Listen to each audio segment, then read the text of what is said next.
Buenos días, vamos a dar inicio a la sesión de aprendizaje de Plan Lector. Ahora tenemos El Inmortal de Jorge Luis Borges en el capítulo 3 de esta narración. Dice en el texto: quienes hayan leído con atención el relato de mis trabajos recordarán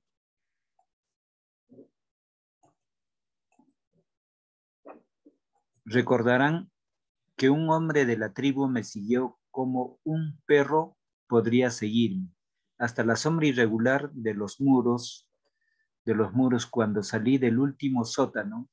Lo encontré en la boca de la caverna. Estaba tirado en la arena donde trazaba torpemente y borraba una hilera de signos que eran como las letras de los sueños, que uno está a punto de entender y luego se juntan. Al principio creí que se trataba de una escritura bárbara. Después vi que es absurdo imaginar que hombres que no llegaron a la palabra lleguen a la escritura. Además, ninguna de las formas era igual a otra, lo cual excluía o alejaba la posibilidad de que fueran simbólicas. Bien, el hombre las trazaba, las miraba y las corregía. De golpe, como si le fastidiara ese juego, las borró con la palma y el antebrazo. Me miró, no pareció reconocerme. Sin embargo, tan grande era el alivio que me inundaba, o tan grande y medrosa mi soledad, que di en pensar que ese rudimental troglodita que me miraba desde el suelo de la caverna había estado esperándome. El sol caldeaba la llanura cuando emprendimos el regreso a la aldea. Bajo las primeras estrellas la arena era ardorosa bajo los pies. El troglodita me precedió esa noche y concebí el propósito de enseñarle a reconocer y acaso a repetir algunas palabras. El perro y el caballo, reflexioné, son capaces de lo primero. Muchas aves, como el ruiseñor de los césares, de lo último. Por muy vasto que fuera el entendimiento de un hombre, siempre sería superior al de las irracionales. La humildad y miseria del troglodita me trajeron a la memoria la imagen de Argos, el viejo perro moribundo de la Odisea, y así le puse el nombre de Argos y traté de enseñárselo. Fracasé y volví a fracasar. Los arbitrios, el rigor y la obstinación fueron del todo vanos. Inmóvil, con los ojos inertes, no parecía percibir los sonidos que yo procuraba inculcarle.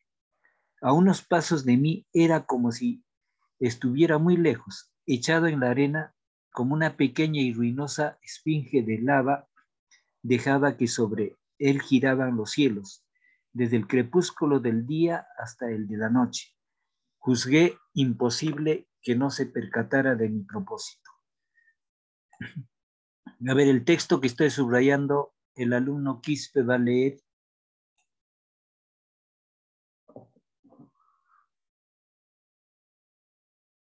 Quispe, ¿me escucha?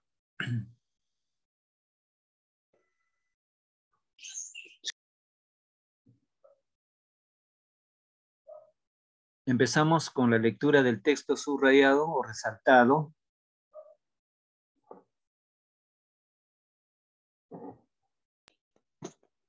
Recordé que es fama entre los etíopes que los monos Deliberadamente, deliberadamente no hablan para que no los obliguen a trabajar, y atribuí a sus suspicacia o a temor el silencio de Argos. De esa imaginación pasé a otras, aún más extravagantes. Pensé en Argos, y yo participábamos de universos distintos. Pensé que nuestras percepciones eran iguales, pero que Argos las cambiaba de otra manera y construía con ellas otros objetos. Pensé que acaso no había objetos para él, sino un ver- vertiginoso y continuo juego de impresiones brevísimas. Pensé, pensé en un mundo sin memoria, sin tiempo. Consideré la posibilidad de un lenguaje que ignoraba los sustantivos, un lenguaje de verbos impersonales o de indeclinables epítetos. Así fueron muriendo los días y con los días los años, pero algo parecido a la felicidad ocurrió. Ocurrió una mañana, llovió con lentitud. Gracias. En este párrafo resaltado quiero explicar, Argos es el perro que lo espera al retorno de Ulises en la obra de Homero Odisea. Entonces, Borges en este caso está poniendo ese Argos a un troglodita. ¿Qué es troglodita? Dijimos en la clase anterior, troglodita es sinónimo de cavernario, ¿no? Cavernícola, homínido, antropoide, como se dijera, ¿no? Son sinónimos. Entonces, en esto hace referencia a términos de ese entorno de la época clásica del mundo griego cuando recurre a Argos y utiliza ese término para denotar o determinar a un troglodita, Borges, y así también hace alusiones, por ejemplo, quiero explicar esto, ¿no? Dice, pensé en un mundo sin memoria, sin tiempo, consideré la posibilidad de un lenguaje que ignoraba los sustantivos, un lenguaje de verbos impersonales o de indeclinables epítetos. Observen la parte resaltada. Eso quiere decir, por ejemplo, las otras especies animales tienen pues una memoria que no está registrada. Esa es la ventaja del ser humano, como vimos en razonamiento verbal. Entonces, los humanos gozamos de rescatar esa memoria de tradición en tradición o también en las bibliotecas, hoy en día por la tecnología. También tenemos el registro de los libros digitales. Dice, un lenguaje que ignoraba los sustantivos. Acá me detengo un poco.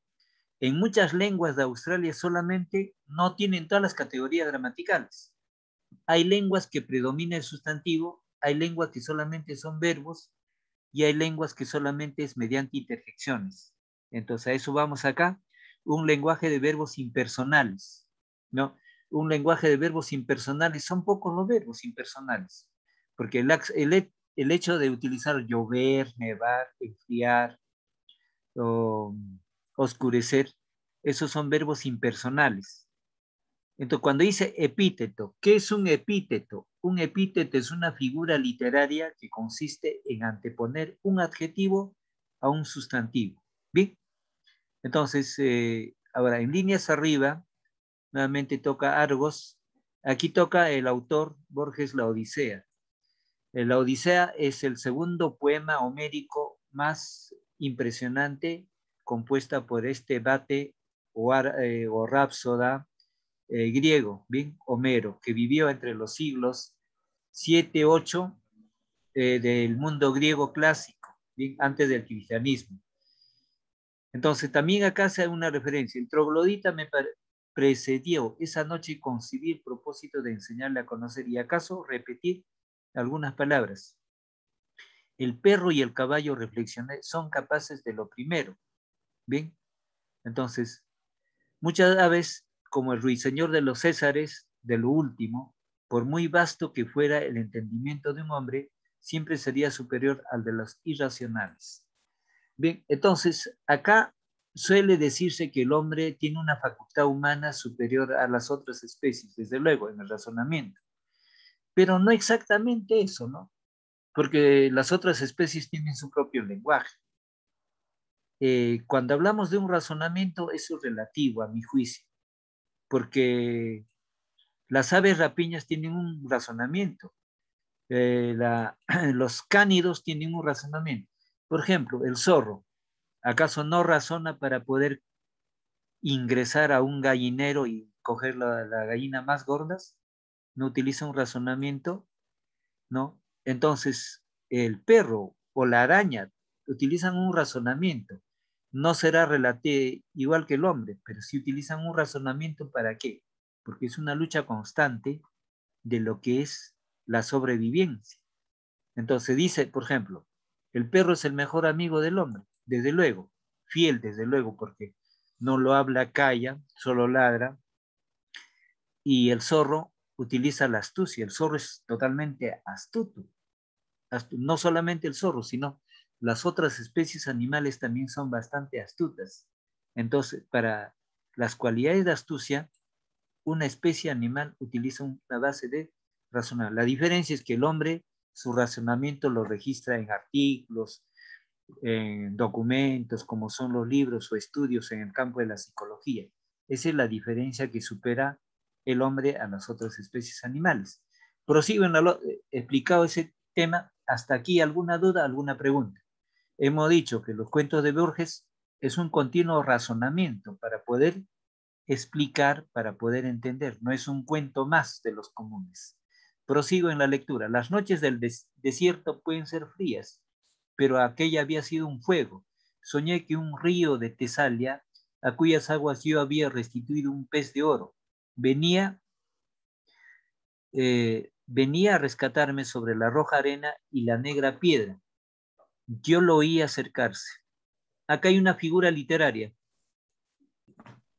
Esta figura literaria resaltada acá, ahí tengo la figura literaria. Esta figura literaria se llama epíteto o adjetivación. ¿En qué consiste? Tengo el sustantivo arena y tengo el sustantivo piedra. Cuando el adjetivo calificativo se antepone para precisar, ampliar su significado, entonces se llama epíteto adjetivo como figura literaria. Básicamente es del lenguaje literario. Entonces, si yo digo arena, no siempre la arena va a ser roja, puede ser verde, puede ser amarillenta, puede ser color marrón o negruzca. O la piedra también puede ser de cualquier color la piedra. Claro, menos el azul, ¿no? Bueno, hay especies de piedras líticas de carácter azul o de carácter, por ejemplo, de colores como el lila, ¿no? Entonces, pero cuando el adjetivo se antepone a usted, es la figura literaria que se llama adjetivación o epíteto. Prosigo en la lectura. Lo oí acercarse la frescura del aire y el rumor atareado de la lluvia me despertan. Corrí desnudo a recibir. Declinaba la noche bajo las nubes amarillas. La tribu, no menos dichosa que yo, se ofrecía a los vividos aguaceros en una especie de éxtasis. El término éxtasis es un momento básicamente de una circunstancia que la persona lo vive, ¿no? Lo vive en una forma armónica, en una forma muy excitante, muy plausible, es un acontecimiento, y las obras de teatro también manifiestan un éxtasis. También acá dice un término, Tesalia. Tesalia es uno de los lugares del mundo griego. ¿Sí? Prosigo. No menos dichosa que yo se ofrecía a los vividos aguaceros en una. Aquí tengo otro epíteto, vividos aguaceros. Adjetivo antes del sustantivo. Parecía coribantes a quienes posee la divinidad. Argos, puesto los ojos en la esfera, gemía. Raudeles le rodaban por la cara, no solo de agua, sino después lo supe, de lágrimas. Argos, le grité, Argos. ¿Ven? Entonces, con mansa admiración, como si descubriera una cosa perdida y olvidada hace mucho tiempo, Argos balbuceó estas palabras: Argos, perro de Ulises, y después, también sin mirarme, este perro tirado en el estiércol. Bien, entonces vamos con Amasifuen, lea ese texto.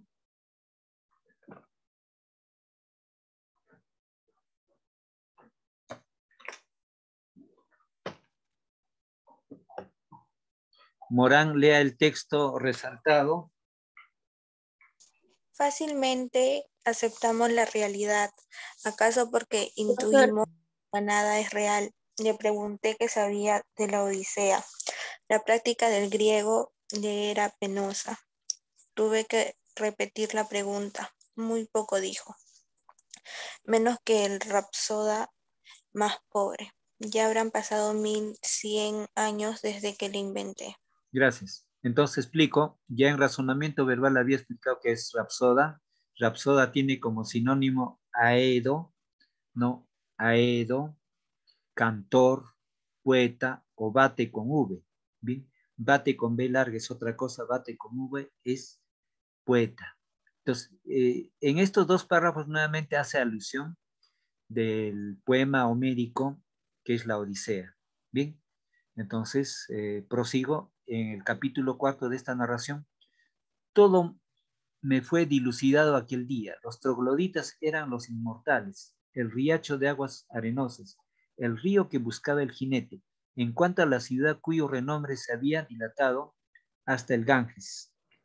9 siglos harían que los inmortales la habían asolado.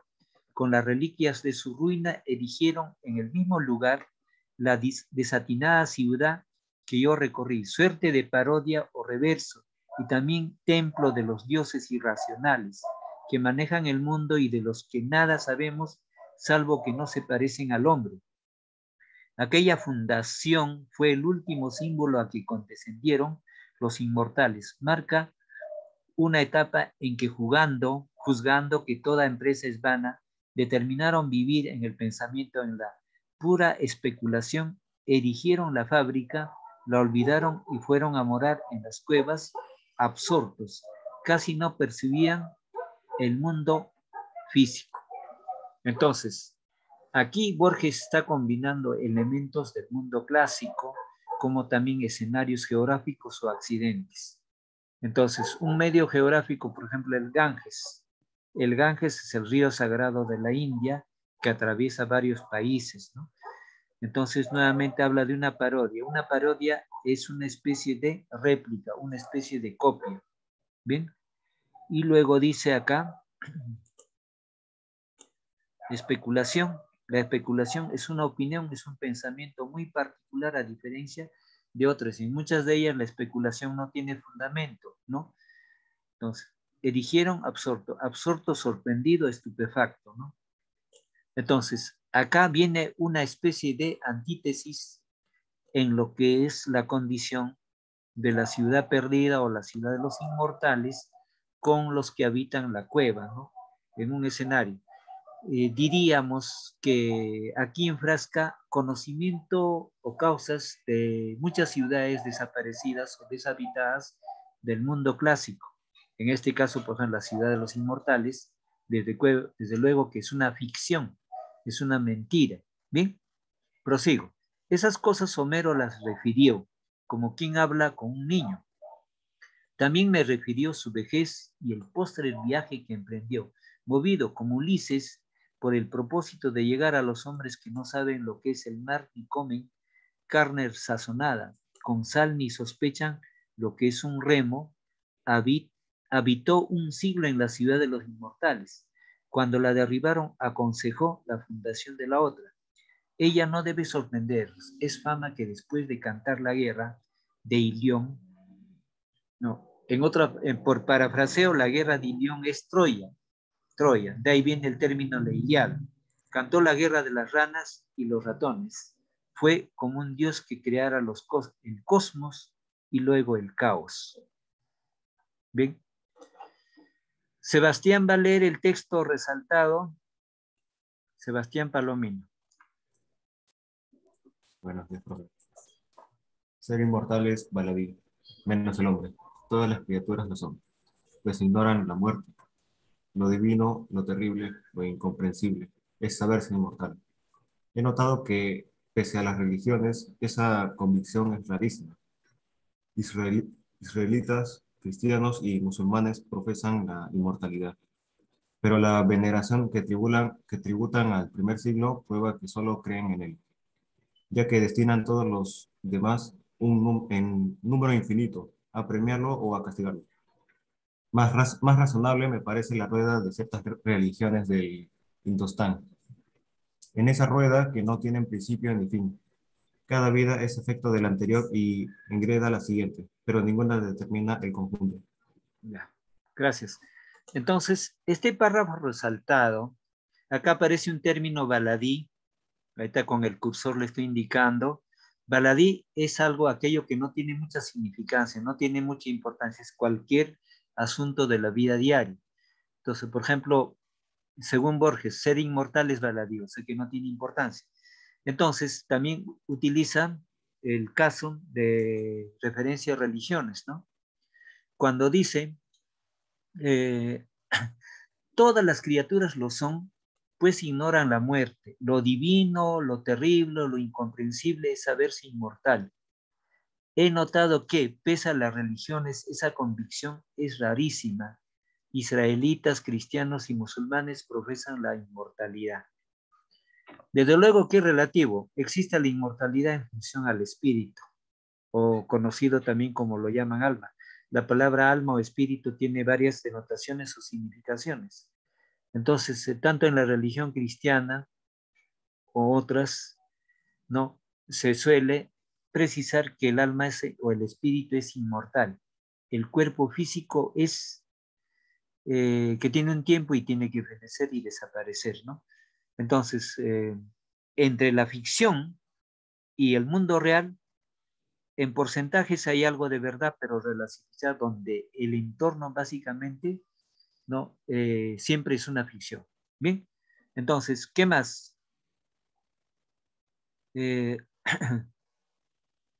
Dice convicción, pero la veneración que tributan al primer siglo prueba que solo creen en él, ya que destinan todos los demás en número infinito a premiarlo o a castigarlo. Más razonable me parece la rueda de ciertas religiones de Indostán. En esa rueda que no tiene principio ni fin, cada vida es efecto de la anterior y engendra la siguiente. Especialmente las religiones del Asia, tanto el hinduismo, el budismo, están en este acápite donde dice, cada vida es efecto de la anterior y engendra la siguiente. Según el hinduismo y el budismo, cualquier persona ya vivió en otros siglos, en otras etapas, que lo llaman también una especie de karma. Y eso también es una de causa a consecuencia. ¿Bien? Prosigo en la lectura. Adoctrinada por un ejercicio de siglos, la República de Hombres Inmortales había logrado la perfección de la tolerancia y casi del desdén. Sabía que en un plazo infinito le ocurren a todo hombre todas las cosas, por sus pasadas o futuras virtudes. Todo hombre es acreedor de toda bondad, pero también a toda traición, por sus infamias del pasado o del porvenir, así como en los juegos de azar. Las cifras pares y las cifras impares tienden al equilibrio. Así también se anulan y se corrigen el ingenio y la estolidez. Y acaso el rústico poema del acá hace alusión a una de las obras importantes de la literatura española. Cuando dice estolidez, es una especie de brutez, de brutalidad y de torpeza. En otras palabras, de bruto, ¿no? De torpe. Entonces, dice, ¿y acaso el rústico poema? Claro, es rústico desde un punto de vista porque es el castellano del siglo XII en formación, no es un castellano refinado y rústico, ¿no? Entonces, es el contrapeso exigido por un solo epíteto de las églogas. Hemos dicho que epíteto es una figura literaria, ¿no? De las églogas o por una sentencia de Heráclito, ¿bien? Autor latino del mundo griego. Égloga. ¿Qué es una égloga?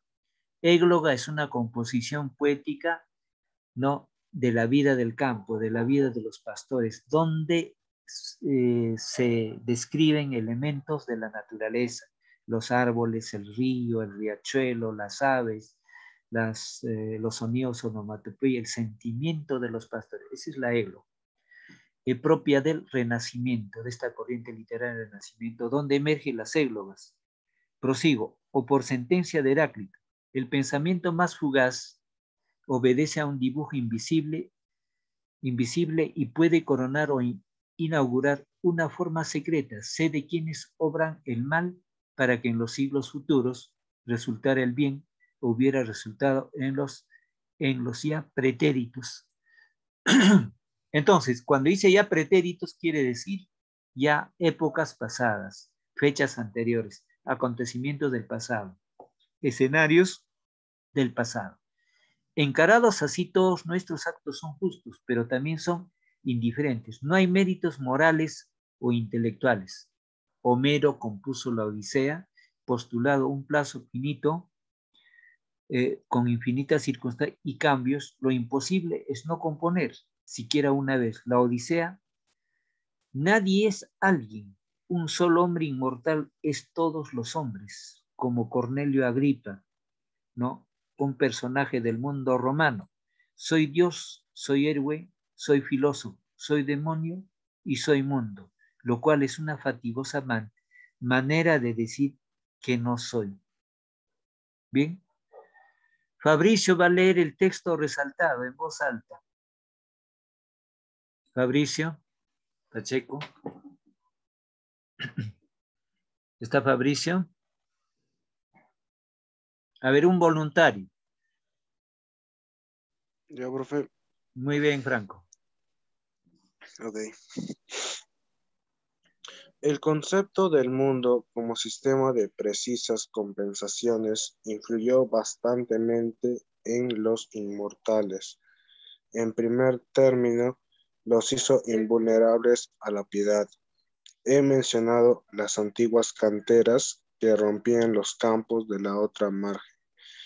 Un hombre se desempeñó en la más honda, no podía lastimarse ni morir, pero lo abrazaba la sed antes que le arrojaran una cuerda.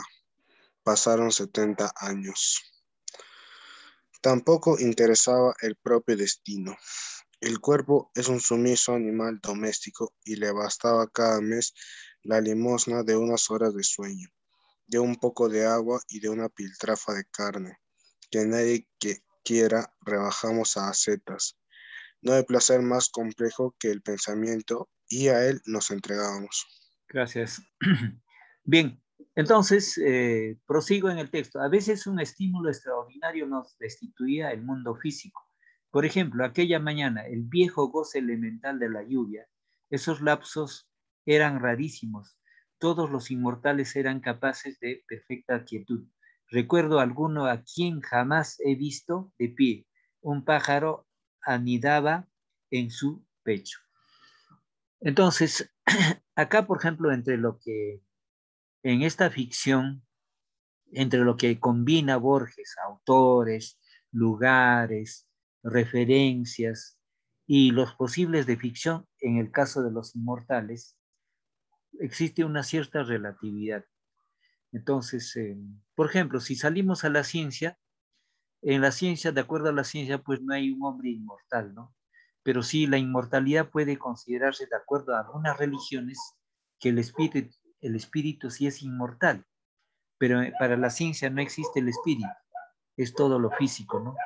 Pero en todo lo que combina Borges es un conjunto de una lectura bastante razonada y haciendo referencias nuevamente, inclusive en el aspecto básicamente de los estímulos, ¿no?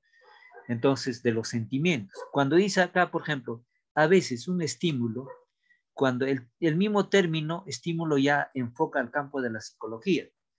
Un estímulo extraordinario nos restituía al mundo físico. Por ejemplo, aquella mañana, el viejo goce elemental de la lluvia. Goce elemental de la lluvia. Eso es cierto. Como para un habitante de la ciudad, claro, no será cierto eso, ¿no? Después la lluvia es incómodo, pero para muchos campesinos es una alegría la lluvia, no solamente porque va a servir para sembrar, para cultivar, para el crecimiento de las plantas, no, sino que la lluvia, las primeras lluvias en un escenario del campo, tiene un olor característico porque la tierra y el mojarse genera un olor y eso causa un impacto en muchas personas.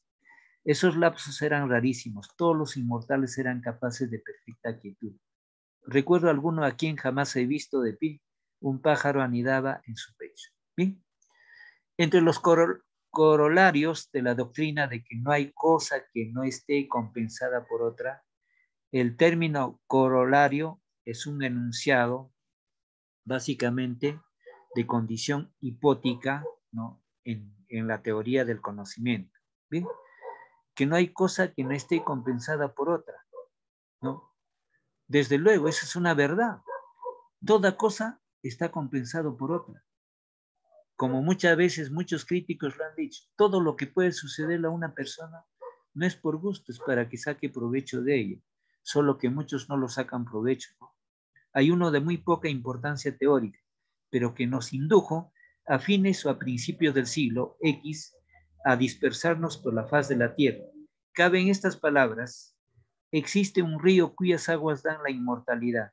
En alguna región habrá otro río cuyas aguas la borren. La mitología griega, el río Pactolo es un río sagrado.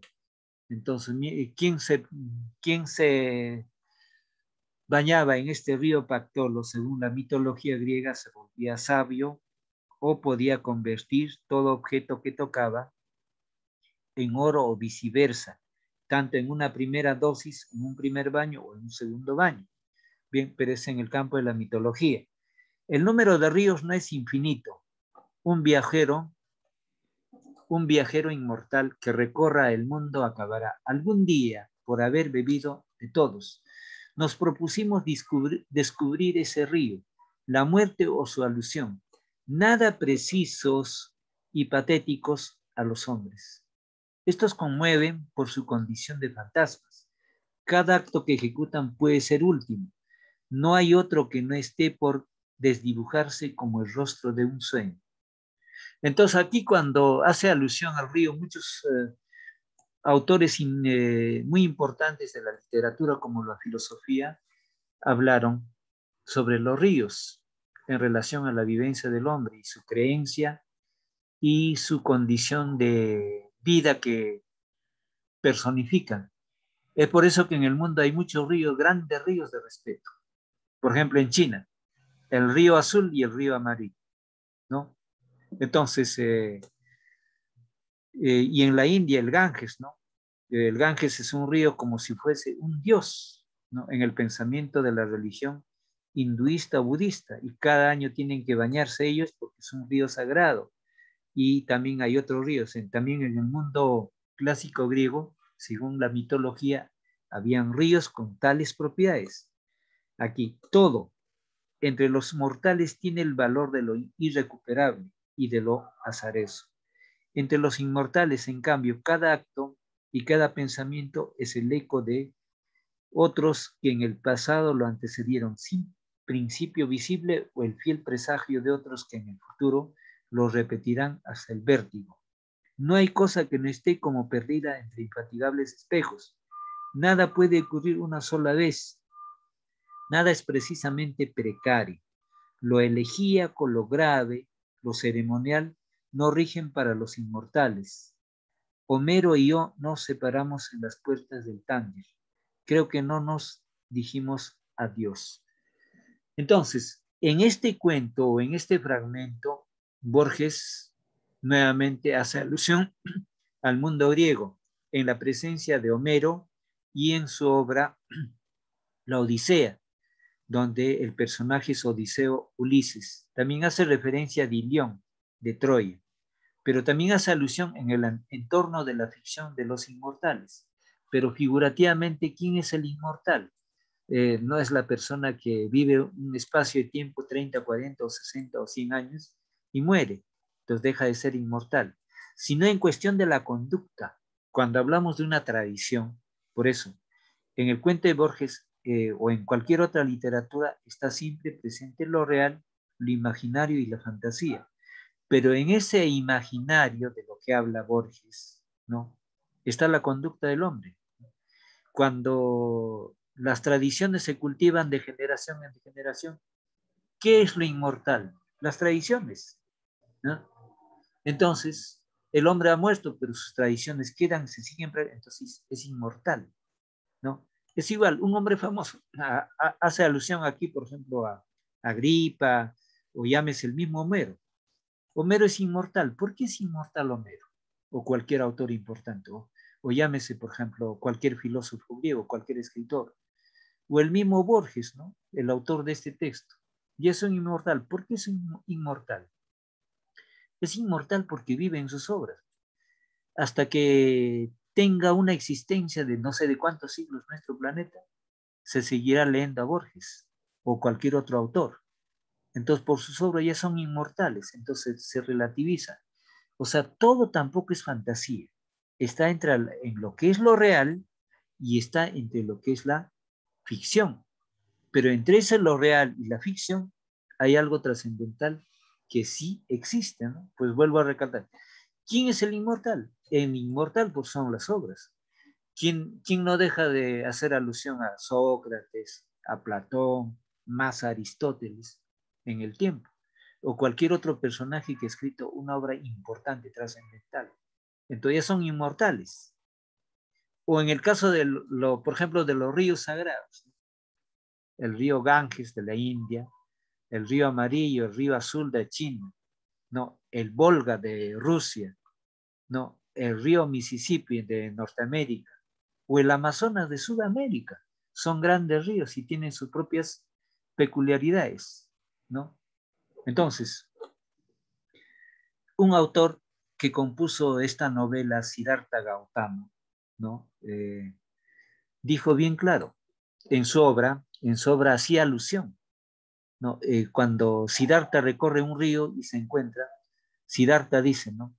Siddhartha Gautama es el otro nombre pues, de Buda, ¿no? De este personaje espiritual. En honor a él se profesa una religión en la India y en muchos países del Asia, ¿no?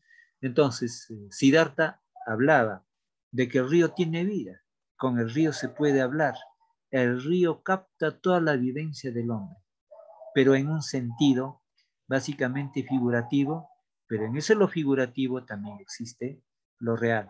Y yo retomo en este momento, ¿me escuchan? La palabra Lima es el nombre de nuestra capital, la República. ¿De dónde viene la palabra Lima? ¿Alguien recuerda? Viene de dos palabras, una palabra quechua y una palabra aymara. De la palabra quechua, rimaj, y de la palabra aymara, lemaj. De ahí viene la palabra Lima. Entonces, ¿qué sucedía en la época de los incas? Saliendo de este entorno. No le dije que los cuentos de Borges es para razonar y realizar relaciones con otras ideas que se tienen, ¿no? Al río Rímac le decían el río hablador, no lo han escuchado eso, río hablador en castellano. En la época de los incas y los anteriores que vivieron en todo este asentamiento, dijeron que el río Rímac hablaba. Entonces, en palabra quechua, en quechua hablar se dice rimay, rimaj. Entonces, los españoles cuando llegaron, derivaron al castellano ese término rimaj, a Lima. Ese es uno de los orígenes del nombre de nuestra capital. Y muchos ríos del Perú, en relatos de Arriedas y de otros autores, muchos ríos y muchas montañas también hablan. Entonces, eso es en la idiosincrasia. Pero relativizando con la inmortalidad, es que esas montañas viven, esos ríos viven. Ustedes recordarán que en Lima no solo había el río Rímac, había otro río que en este momento no recuerdo su nombre. Entonces, ese río transitaba por medio de la capital, pero era no de un caudal como el Rímac, ¿no? Era menor. Eso en el tiempo desapareció ese pequeño río, ¿no? Entonces, ¿qué sucede? Muchos ríos viven en el tiempo y muchos otros también desaparecen, ¿no? Entonces, acá lo que Borges quiere decir también